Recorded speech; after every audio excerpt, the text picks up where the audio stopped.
दोस्तों आज के इस वीडियो में हम लोग संख्याओं का एचसीएफ और एलसीएम निकालना सीखेंगे। ठीक है, तो आप देख सकते हैं कि यहाँ पे मैंने दो सवाल लिया है। इस पहले सवाल को हम लोग हल करेंगे, यानी कि इस पहले सवाल में दोनों संख्याओं का एचसीएफ और एलसीएम निकालना सीखेंगे। और इस दूसरे सवाल में देखिए मैंने तीन संख्या लिया है, तो हम लोग इन तीनों संख्याओं का भी एचसीएफ और एलसीएम निकालेंगे। ठीक है, तो अगर आप केवल इन दोनों प्रश्नों को अच्छे से समझ लेते हैं, तो अगर कोई आपको चार संख्या दे दे या फिर पांच संख्या दे दे, तो भी आप आराम से उनका एचसीएफ और एलसीएम निकाल लेंगे। ठीक है, तो इन दोनों सवालों को हल करने से पहले हम लोग थोड़ा बेसिक चीज़ समझ लेते हैं। केवल 1 मिनट का टाइम लगेगा, आप लोग उसे ज़रूर समझिए। वो समझने के बाद आपको ये सवाल और अच्छे से समझ में आने वाला है। ठीक है, तो चलिए हम लोग बेसिक समझ लेते हैं, उसके बाद हम लोग सवालों को लगाएंगे। तो देखिए एचसीएफ बोलिए और इसी को हिंदी में हम लोग मौसा बोल देते हैं, या फिर एलसीएम बोलिए और इसको हम लोग हिंदी में लौसा बोल देते हैं। ठीक है, अब इसके साथ में देखिए हम समझ लेते हैं अभाज्य संख्या क्या होता है, क्योंकि इसका यूज हमें आगे करना है। ठीक है, तो अभाज्य संख्या क्या होता है? ऐसी संख्या जो केवल एक और स्वयं से कटे और किसी से न कटे, वही अभाज्य संख्या कहलाता है। जैसे यहाँ पे ये सारे संख्या जो लिखे गए हैं, ये सभी संख्याएं अभाज्य संख्याएं हैं। ये सभी संख्याएं केवल एक से कटते हैं और खुद से कटते हैं, इसके अलावा किसी से भी नहीं कटते हैं। जैसे एग्जाम्पल के लिए यहाँ पे देखिए दो है, तो दो केवल एक और खुद से कटता है, यानी एक और दो से कटता है, इसके अलावा किसी से नहीं कटता। तीन देखिए केवल एक और तीन से कटता है, इसके अलावा किसी से नहीं कटता। पाँच देखिए केवल एक और पाँच से कटता है और किसी से नहीं कटता। इस लिस्ट में आप देख सकते हैं कि इस लिस्ट में छः नहीं है। छः क्यों नहीं है? क्योंकि एक और छः से तो कटेगा, इसके अलावा दो से कट जा रहा है। समझ में आ गया? यानी ये सभी संख्याएं केवल एक और खुद के अलावा किसी से भी नहीं कटती, और इन्हीं को हम लोग अभाज्य संख्या कह देते हैं। इसमें एक भी क्यों नहीं है? क्योंकि एक ना तो भाज्य संख्या है ना ही अभाज्य संख्या है, दोनों ही ये नहीं है। चलिए आपको इतना समझ आ गया होगा। अब हम लोग यहाँ पे समझ लेते हैं। देखिए हम लोग यहाँ पे संख्याओं का एचसीएफ और एलसीएम इस विधि से सीखने वाले हैं, अभाज्य गुणनखंड विधि से। इसको शॉर्ट में गुणनखंड विधि भी बोल दिया जाता है। और एक विधि होता है भाग विधि। भाग विधि से भी संख्याओं का एचसीएफ और एलसीएम निकाला जाता है। ठीक है, लेकिन हम लोग यहाँ पे इसे समझने वाले हैं। हम लोग अगली वीडियो में भाग विधि को भी अच्छे से समझ लेंगे।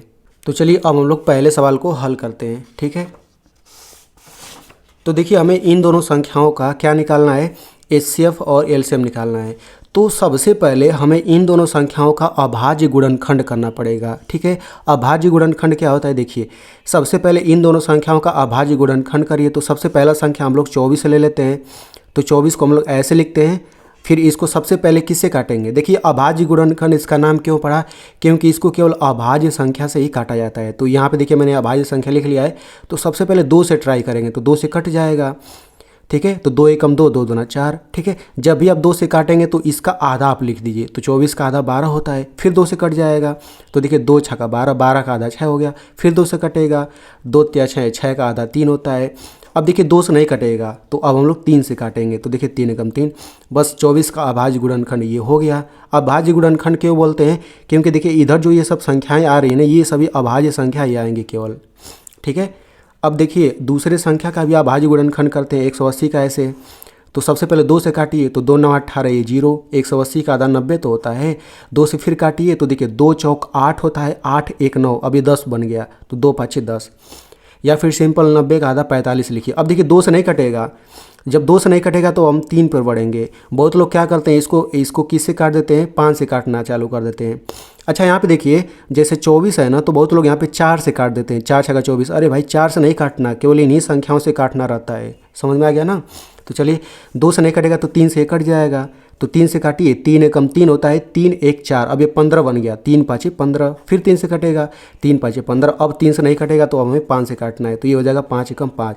तो 180 का भी अभाज्य गुणनखंड ये हो गया। देखिए इधर ये सभी केवल अभाज्य संख्याएं ही हैं। अब देखिए अगर आपको ये भी अच्छे से करना नहीं आता है, तो मैंने इस पर भी वीडियो बनाया है, उस वीडियो का लिंक मैं यहाँ पे ऊपर दे दूंगा, आप चाहें तो देख सकते हैं। अगर आपको आता है तो कोई दिक्कत नहीं है। अच्छा हमने यहाँ पे अभाज्य गुणनखंड कर लिया, लेकिन हम लोग यहाँ पे एक बेसिक चीज़ हम समझना भूल गए। देखिए अगर आपसे कोई पूछे कि ये कौन सी संख्या लिखा है, 2 पर 3 घात, ऊपर वाले को घात बोलते हैं। अगर मैं आपसे पूछूँ कि ये कौन सा संख्या लिखा है, तो ये 8 लिखा हुआ है। ये कौन सा संख्या लिखा हुआ है, 2 पर 4 घात, ये आपका 16 लिखा हुआ है, ये आपका 9 लिखा हुआ है। कैसे मुझे पता चला, देखिए 2 पर 3 घात है ना, तो ये जो 2 लिखा है 2 को हम 3 बार लिखेंगे और बीच में गुणा लगा देंगे। 3 घात है तो 3 बार लिखिए। अब इनका गुणा करेंगे तो क्या आएगा, 2 दूना 4, 4 दूना 8, 8 ही तो आ रहा है, इसका मतलब ये 8 लिखा हुआ था। 2 पर 4 घात है तो हम 2 को 4 बार लिखेंगे और गुणा लगाते जाएंगे। इनका गुणा करेंगे क्या आएगा, 2 दूना 4, 4 दूना 8, 8 दूना 16, यानी ये 16 लिखा हुआ था। वैसे ही 3 पर 2 घात है तो 3 को 2 बार लिखेंगे, 3 3 का 9, यानी 9 लिखा हुआ है। 5 पर 1 घात है तो 5 को 1 बार लिखेंगे, यानी ये 5 लिखा हुआ है। समझ में आ गया ना। चलिए हम लोग अब यहाँ पे सवाल पे लगाते हैं। तो इन दोनों का हमें निकालना क्या है, एचसीएफ एलसीएम। तो सबसे पहले हम लोग इन दोनों का अभाज्य गुणनखंड करेंगे। अब ये जो संख्या 24 है ना, 24 लिखिए, बराबर लगाइए। अब हम इसको 24 को दूसरी तरह घात के रूप में लिखते हैं। देखिए 2 कितनी बार आया है, 2 यहाँ पे 3 बार आया है, तो 2 लिखिए, और 3 बार आया है तो 3 घात लगा दीजिए, फिर गुणा लगाइए। यहाँ पे अगला अभाज्य संख्या 3 है, 3 कितनी बार आया है, 1 बार, तो 1 लिख दीजिए। यानी कि 24 ये भी लिखा है, 24 आपका ये भी लिखा है, ये 24 से अलग नहीं है। देखिए 2 पर 3 घात यानी 8 हो गया, और ये 3 पर 1 घात यानी 3 हो गया, तो 8 तरीका 24, यानी 24 को ही तो लिखा गया है। तो इसे हम लोग 24 का अभाज्य गुणनखंड कहेंगे। वैसे 180 का लिखिए, तो यहाँ पे 180 लिखिए बराबर। अब हम क्या करेंगे, वैसे देखिए 2 कितनी बार आया है, 2 2 बार आया है, तो 2 लिखिए। कितनी बार आया है, 2 बार, जितनी बार आया है वो घात के रूप में जाएगा, फिर गुणा लिखिए। 3 कितनी बार आया है, 2 बार आया है, तो 3 पर 2 घात लिखिए, फिर गुणा। 5 कितनी बार आया है, 1 बार, तो 5 पर 1 घात लगाइए, इन घात जरूर लगाएंगे। तो सबसे पहला काम तो हम यही करेंगे। इसके बाद अब हम निकालते हैं एचसीएफ, ठीक है ना। तो एचसीएफ कैसे निकालेंगे, देखिए सबसे पहली बात, इस पहली संख्या में आपको कितनी अभाज्य संख्या दिख रहा है, 2 और 3। केवल 2 3 के अलावा और कोई अभाज्य संख्या इसमें नहीं है, बिल्कुल नहीं है। तो हम लोग यहाँ पे साइड में लिख लेते हैं। भाई ये नहीं देखना है कि 3 बार आया है, केवल 2 और 3 के अलावा कुछ दिख रहा है नहीं ना, तो बस वही लिखेंगे। इसमें आपको कितनी अभाज्य संख्या दिखाई दे रही है, दूसरी वाली संख्या में 2 3 5, ठीक है ना। अब हम आराम से एचसीएफ निकाल सकते हैं। अब एचसीएफ क्या होता है, जो दोनों में अभाज्य संख्या है, केवल वही आपको लिखना है। तो देखिए पहली संख्या में 2 अभाज्य संख्या है, दूसरे वाले में भी 2, तो 2 को 1 बार लिखिए, फिर गुणा लगाइए। दोनों में कौन सी और अभाज्य संख्या है, 3, तो ये 3 लिख लीजिए। इतना लिखने के बाद अब हम इन पे घात भी तो लगाएंगे। तो घात कौन सा रहेगा, जो छोटी घात है। तो 2, अब इन दोनों में देखिए 2 यहाँ पे, 2 यहाँ पे, घात इस पर 3 घात इसमें 2 घात, तो 2 छोटा है ना, तो वही 2 घात इस पर लिख लेंगे। फिर यहाँ पे 3 पर भी घात कुछ ना कुछ रहेगा, तो छोटा घात ही लिखना है। तो 3 यहाँ पे है, 3 यहाँ पे, छोटा घात 1 है ना, 2 तो बड़ा है, 1 है, तो 1 लिख लीजिए बस। अब देखिए इनको हल कर लीजिए, वही आपका एचसीएफ हो जाएगा। तो 2 पे 2 घात यानी ये 4 हो गया, 3 पे 1 घात 3 हो गया, 4 3 12, यानी कि इन दोनों संख्याओं का एचसीएफ आपको आ गया 12। अब ये पहला सवाल है ना, तो थोड़ा सा दिक्कत होगा। अभी अगला सवाल हल करेंगे, एकदम अच्छे से आपको समझ आ जाएगा। अब हम यहाँ पे एलसीएम लिख लेते हैं, ठीक है। तो एलसीएम क्या होगा, एलसीएम निकालने के लिए इसमें आपको यानी इन दोनों संख्याओं में जितना भी अभाज्य संख्या है सब लिख लीजिए। तो अभाज्य संख्या 2 3, ये पूरा देखिए 2 3 5, केवल ये तीनों अभाज्य संख्या दिख रहा है, तो 2 लिखिए, 3 लिखिए, 5 लिखिए, ठीक है ना। जितना अभाज्य संख्या सब आपको लिख लेना है, लेकिन एक एक बार केवल लिखना है, ठीक है। अब क्या करेंगे, यहाँ पे हम बड़ी संख्या मतलब बड़ा घात लगाएंगे। तो 2 पर बड़ा घात कौन है, 3 घात, तो वही लिख दीजिए। 3 पर बड़ा घात कौन है, 3 पे 1 घात, 3 पे 2 घात, बड़ा घात 2 है। 5 पे बड़ा घात कौन है, भाई 1 ही घात है अकेले, तो वही बड़ा माना जाएगा। अब इसको गुणा करिए, जो आएगा वही आपका एलसीएम हो जाएगा। तो 2 पे 3 घात यानी ये 8 लिखा हुआ है, 3 पे 2 घात 9 लिखा हुआ है, 5 पे घात 5 लिखा हुआ है। अब इन तीनों का गुणा कर लीजिए, तो 8 9 72, और 72 और 5 का अगर आप गुणा करते हैं तो ये आपका आ जाएगा 360, ठीक है। तो यही आपका आंसर है। तो देखिए मैं आपको इसे समझने के लिए एक छोटा सा ट्रिक बता देता हूँ, ध्यान से आप समझिएगा। देखिए एचसीएफ में सबसे पहले देखिए ये एच है, इसमें देखिए पहला लेटर क्या है, एच, एल है। तो अगर हम लोग ABCD पढ़ेंगे तो पहले एच आएगा, बाद में एल आएगा। तो इस तरह से आप इसको याद रख लीजिए कि एलसीएम जो होता है ना बड़ा संख्या आता है, और जो एचसीएफ होता है वो छोटा संख्या आता है। अब देखिए इन दोनों का हमने एचसीएफ निकाला तो इन दोनों से छोटा संख्या आ रहा है एचसीएफ, और इन दोनों का हमने एलसीएम निकाला तो बड़ा संख्या आ रहा है। तो भाई सिंपल सी बात है, जब एचसीएफ छोटा संख्या होता है तो हम लोग घातों को छोटा वाला लेंगे, सिंपल सी बात है। और एलसीएम हमें बड़ा संख्या चाहिए तो हम लोग बड़ा वाला घात ले लेते हैं। तो इस तरह से आप इसको याद रख सकते हैं। तो एक बार देखिए मैंने कैसे निकाला। सबसे पहले हम लोग इनका अभाज्य गुणनखंड कर लिया। अभाज्य गुणनखंड करने के बाद जो इन दोनों में जो अभाज्य संख्या है मैंने उसे लिखा, फिर घातों को छोटा वाला घात मैंने लिख लिया, फिर गुणा करके हमारा आंसर आ गया। उसी तरह से एलसीएम निकालने के लिए हमने सभी अभाज्य संख्या लिख लिया और बड़ा बड़ा घात लिख लिया, ठीक है। तो चलिए हम लोग इस दूसरे वाले को हल करेंगे तो और अच्छे से समझ आ जाएगा। तो हमें इन तीनों संख्याओं का HCF और एलसीएम निकालना है। तो सबसे पहले इन तीनों का हम लोग इस तरह से अभाज्य गुणनखंड कर लेंगे। आई होप आपको ये अच्छे से आ गया होगा समझ में, ठीक है। तो ये मैंने तीनों का कर लिया है पहले से ही। तो सबसे पहले 16 को ऐसे लिख लेते हैं। तो 16 बराबर क्या लिखेंगे, यहाँ पे 2 कितने बार दिख रहा है, 4 बार। तो 2 पर 4 घात मैंने लिख दिया। फिर 72 है, तो 72 को ऐसे लिखिए।